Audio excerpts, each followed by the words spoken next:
আবারও এয়ারপোর্টে এক প্রবাসীর গায়ে হাত দিয়েছেন এয়ারপোর্ট কর্মীরা। ভাই, এই যে এয়ারপোর্টে যে সমস্যাগুলো হচ্ছে, এই সমস্যাগুলোর কিন্তু সমাধান হচ্ছে না। কারণটা কি জানেন? কারণ হলো আমাদের প্রবাসীদের দোষ। আমরা প্রবাসীরা কিন্তু এই সরকারকে জন্য আমরা রেমিটেন্স ইচ্ছা মতন পাঠাচ্ছি। যেরকম আমরা সাবেক স্বৈরাচার সরকারকে পতন ঘটানোর জন্য রেমিটেন্স শাটডাউন দিয়েছি, এই সরকারকে দেশ সুন্দরভাবে পরিচালনা করার জন্য আমরা ইচ্ছা মতন রেমিটেন্স দেশে পাঠাচ্ছি। তারপরও দেখেন প্রবাসীরা সবসময় নরওয়ে থেকে আসা এক প্রবাসী যেরকম লাঞ্ছনার মায়ের ধরে শিকার হয়েছে, আবার তাকে 5,000 টাকা জরিমানাও করছে। আবার এই প্রবাসীর গায়েও তারা হাত তুলছে এবং অনেক লাঞ্ছনার শিকার হয়েছে। তবে আমরা প্রবাসীরা কখন আমাদের ঘুম ভাঙবে?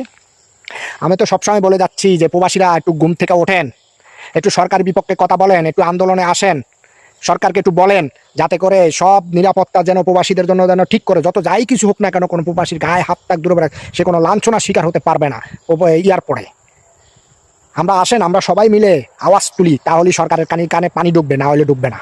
এমনি তো সরকার আমাদেরকে বাস দিচ্ছে, সব সরকারি আইসা কিন্তু প্রবাসীদেরকে বাস দিচ্ছে, প্রবাসীদের পক্ষে কেউ থাকে না। তাহলে আমরা প্রবাসীরা যদি জাগ্রত না হই তাহলে নিজে স্বাধীন থাকবো? কোনো কথাই তো বলাও যাবে না সামনে থেকে, কারণ এখনই যে পরিস্থিতি আমাদের উপরে।